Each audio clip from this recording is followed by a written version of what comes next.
शहर की गलियों में एक हाथी भी रोज काम पर निकलता है। कुदरत का राजा आज रोजी के लिए सड़कों पर भटक रहा है। कुछ लोग उसे पालते हैं कमाई का साधन बनाकर।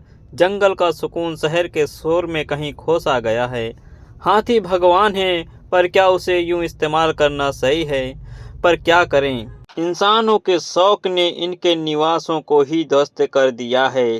जंगलों की कटाई जानवरों का सबसे बड़ा विनाश का कारण बनती जा रही है।